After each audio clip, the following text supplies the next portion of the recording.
কত সুন্দর হয়েছে স্ন্যাক্সগুলো, দেখে নিশ্চয়ই বুঝতে পেরেছেন মুড়ি দিয়ে যে এত সুন্দর স্ন্যাক্স বানানো যায়। আপনারা যদি না বাড়িতে একবার বানিয়ে থাকেন, একবার বানিয়ে দেখতে পারেন, খেতে পুরো দুর্দান্ত হয়। আর একবার বানালে বন্ধুরা বারবার খেতে মন চাইবে।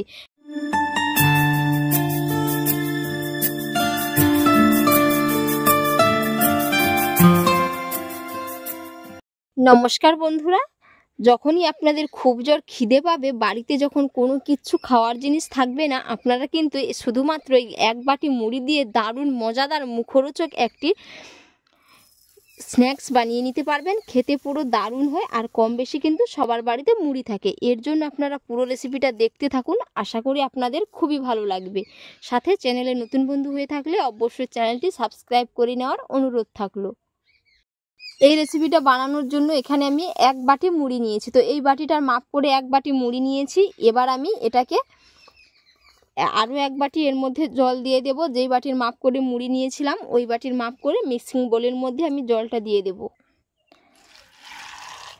আর বন্ধুরা, মুড়িটা দেখে নিশ্চয়ই বুঝতে পেরেছেন এটা আমাদের বাড়ির মুড়ি। তো মুড়িটাকে আমি দুবার মতো ভালো করে পরিষ্কার করে জল দিয়ে ধুয়ে নেব, কারণ মুড়ির মধ্যে বালি থাকে। তো এর কারণে এটা আমি প্রথমে ধুয়ে নেব। মুড়িগুলো ভালো করে ধুয়ে নিয়েছি। এবারও মুড়িগুলো আমি আবারও জলের মধ্যে 5 মিনিটের মতো ভিজিয়ে রেখে দেব। তো বন্ধুরা, এগুলো যেহেতু আমাদের বাড়ির মুড়ি, তো ভেজাতে একটু টাইম লাগবে। আর আপনারা যদি বাজার থেকে মুড়িটা কিনে আনেন, 2 থেকে 3 মিনিট কিন্তু ভিজিয়ে রাখলেই হয়ে যাবে। তো ভিজিয়ে দিলাম, বাকি কাজগুলো করে নেব। তো 5 মিনিট হয়ে গেছে। এবার আমি দেখে নেব মুড়িগুলো এই যে খুব সুন্দরভাবে নরম হয়ে গেছে। এবার আমি জল থেকে ছেঁকে তুলে নেব। এরকম হাত দিয়ে চেপে চেপে এক্সট্রা জলটা বের করে নেব, দিয়ে তুলে নেব। আর বন্ধুরা, প্রতিদিনের মতো বলছি, কে কোথা থেকে রেসিপি দেখছেন অবশ্যই কমেন্ট করে জানাবেন। যদি রেসিপি ভালো লেগে থাকে অবশ্যই একটি লাইক করে দেবেন। সাথে চ্যানেলে নতুন বন্ধু হয়ে থাকলে অবশ্যই চ্যানেলটিকে সাবস্ক্রাইব করে নেওয়ার অনুরোধ থাকলো। মুড়িগুলো খুব সুন্দর করে আমি জল ঝরিয়ে নিয়েছি। এবার আমি মিক্সিং বোলের মধ্যে দিয়ে দিলাম। এবার আমি এর মধ্যে কিছু সবজি অ্যাড করে নেব। আপনারা আপনাদের পছন্দ অনুযায়ী সবজি অ্যাড করতে পারেন। এখানে আমি নিয়েছি কিছু বাঁধাকপি কুচি, সাথে নিয়েছি 2টো বড় সাইজের পেঁয়াজ কুচি করে নিয়েছি, দিয়ে দিলাম। এবার দিয়ে দেব টমেটো কুচি। আপনারা চাইলে এখানে আলুও গ্রেট করে দিতে পারেন। তো আলুর পরিবর্তে এখানে আমি সবজি দিয়েছি। এবার দিয়ে দেবো ধনেপাতা কুচি, বেশ কিছুটা পরিমাণে ধনেপাতা কুচি দিলাম। এবার দিয়ে দেবো কাঁচা লঙ্কা কুচি ঝালের জন্য। এবার এর মধ্যে কিছু মশলা অ্যাড করে নেব। এবার দিয়ে দেব 1/2 চামচ গোটা জিরে। এবার দিয়ে দেব 2 চামচ সাদা তিল। তিলটা পুরোপুরি অপশনাল। 1 চিমটে হলুদের গুঁড়ো দিয়ে দিলাম কালারের জন্য, 1/2 চামচ ধনের গুঁড়ো।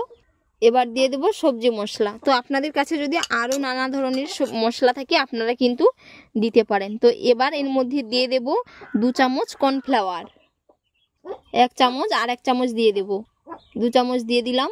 বাইন্ডিং যাতে ভালো হয় এর জন্য আমি দিয়ে দিচ্ছি 4 চামচ বেসন।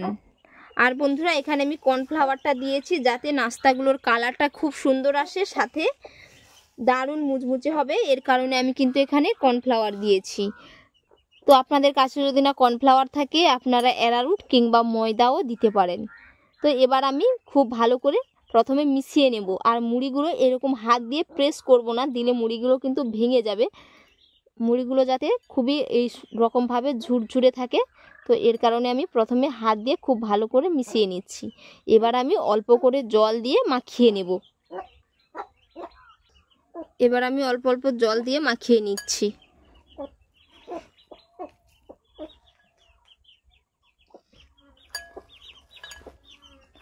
হাত দিয়ে মাখালে কিন্তু খুবই ভালো হয়, এর কারণে আমি হাত দিয়ে মাখিয়ে নিচ্ছি। চামচের থেকে হাতে মাখানোটা খুবই ভালো হয়।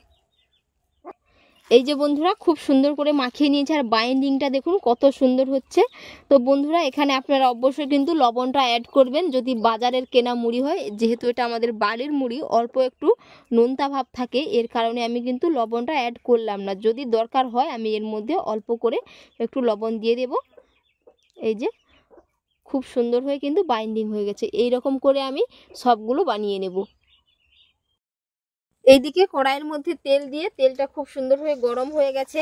এবার আমি মুড়ির স্ন্যাক্সগুলো দিয়ে দেব তেলের মধ্যে, দিয়ে একেবারে লাল লাল করে মুচমুচে করে ভেজে তুলে নেব। এবার আমি এক পিঠ উল্টে নেব। এই যে বন্ধুরা, উল্টো পিঠের কালারটা দেখুন কত সুন্দর এসছে।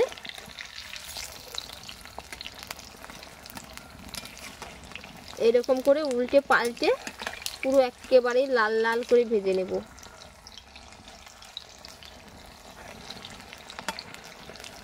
কতটা ফুলে গেছে, পুরো ডবল হয়ে গেছে। আর বন্ধুরা, চুলার ফ্লেমটাকে কিন্তু লো টু মিডিয়ামে রেখে ভেজে নেব, কারণ ভেতর থেকে চুলার ফ্লেম হাই হয়ে গেলে কাঁচা থেকে যাবে। যেহেতু সাইজটা একটু বড়, এর কারণে আমি লো টু মিডিয়ামে রেখে কিন্তু ভেজে নিচ্ছি। ভেতর থেকে খুব সুন্দরভাবেই হয়ে যাবে। এবার আমি তুলে নেব। এই যে খুব সুন্দর করে কিন্তু ভেজে নিয়েছি। আর কালারটা দেখুন বন্ধুরা কত সুন্দর এসছে। এর থেকে বেশি লাল করলে কিন্তু তেতো লাগবে। আবারও বাকিগুলো ঠিক একই রকমভাবে ভেজে নেব। সবগুলো বানিয়ে নিয়েছি। আর বন্ধুরা কত সুন্দর হয়েছে, এই যে দেখে নিশ্চয়ই বুঝতে পেরেছেন, এগুলো কিন্তু দারুণ মুচমুচে হয়েছে। এই যে আওয়াজটা শুনেই বুঝতে পেরেছেন। আর ভেতরটা দেখুন কত সুন্দর হয়েছে, সাথে মুড়িগুলোও কিন্তু খুব এই যে সুন্দর বোঝা যাচ্ছে। দেখুন বন্ধুরা কত সুন্দর হয়েছে। আপনারা কিন্তু এটা একটু অল্প করে সস দিয়ে খেতে পারবেন, কিংবা শুধু খালি মুখে কিংবা চায়ের সাথেও খেতে পারবেন। পুরো দারুণ লাগে খেতে। আপনারা যদি একবার বাড়িতে বানান, বারবার খেতে ইচ্ছে করবে। তো আজকের পুরো রেসিপি দেখার জন্য আপনাদের অসংখ্য অসংখ্য ধন্যবাদ থাকলো। আপনাদের সাথে নেক্সট অন্য একটি রেসিপিতে দেখা হচ্ছে। ভালো থাকবেন, সুস্থ থাকবেন, ধন্যবাদ।